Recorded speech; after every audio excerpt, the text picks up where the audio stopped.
When you've got multi-generational customers or multi-generational employees, there's something there.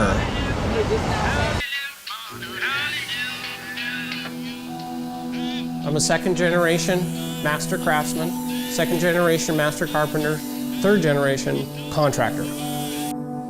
Actually, my dad was the #2 buyer from Dunn Lumber for a lot of years. One of the great things about tearing apart a house that's over 100 years old is that you actually almost get to step in the footprints of the people who built the house. It's so hard to really, for you guys to understand what it was like to operate those days. Of course, it didn't look anything like this. You know, we'd wash the trucks together, mow the lawn together, and do all the shit work. And I've had every single job there is in this company, from cleaning toilets on up. My first job, I would mow the lawn. A lot of people that I'd been in college with, and they would come by and say, "What are you doing at the lumberyard here? You should be downtown in some high-rise behind a desk somewhere. You know, you've got a degree in marketing," and so on and so forth. Well, I'm doing this just while I'm waiting to get a permanent job or something. My grandfather was a sharp guy, and he began his business back in Rhinelander, Wisconsin. Albert L. Dunn kept the ownership in his name, but Charles and Ed built the yards. And from the start, my uncle and father just saw if they did the right thing with the employees, they'd stick around, and same thing with the customers. During the Depression, the people in the area knew that we had this safe, and some people trusted Ed and Charlie Dunn more than they trusted the banks because of the crash. And they would bring their money down, and Ed and Charlie would put it in envelopes with their name on it and put it in the safe for them. Their word was their bond. Their word was their bond.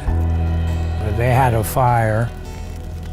In 1938, all the inventory and the buildings were destroyed.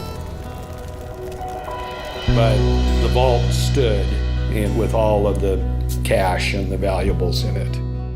Within about 60 days of starting construction, they had this building that we're sitting in right here.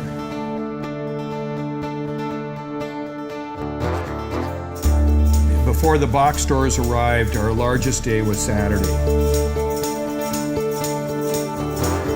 It was absolutely crazy. On Saturday, we'd have to station somebody at the front door to keep people out. In fact, sometimes people would pull the number, go down the street to the cafe, have breakfast, come back and hope that we hadn't gone past their number yet. Well, it wasn't like everything stopped all of a sudden. We really didn't know much about them. The big box stores started in the southeast around Atlanta and places like that, and there were a lot of home centers. But as they started to open, we really decided that we weren't going to respond very much in terms of changing. Yeah, we all knew it was coming. And they're starting to put people like us out of business right and left. Yeah, I mean, they're within blocks of us. We went for many a year where we would lose money in the winter quarter, break even on the second quarter, make back what we'd lost in the first quarter, and we'd make a little money in the fourth quarter. It took us some time to realize we lost all this business to Home Depot and Lowe's. Why is the contractor still coming in here? It is really important to know the suppliers that have the material that you need. And that's one of the things that you learn with efficiency and frugality and thinking ahead and making what you have stretch. It took us a while to sort through this and figure it out.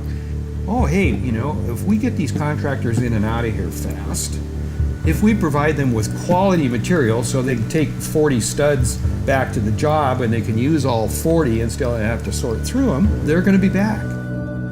It isn't just a transaction.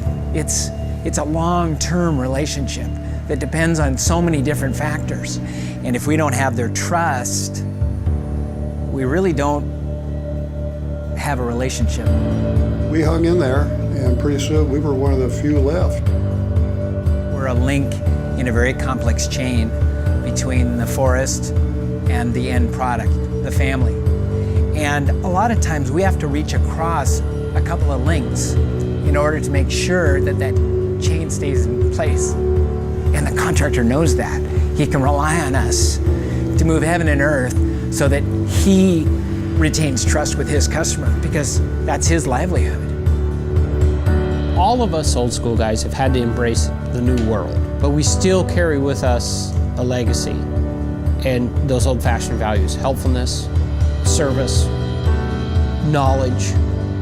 That's why they call it old-fashioned values. They don't just happen today. They have to be learned and carried on and taught from generation to generation. Well, look at the family we built. And look at the type of people that come in here. It's just marvelous. We have a legacy of trust. Trust is hard to build and easy to lose.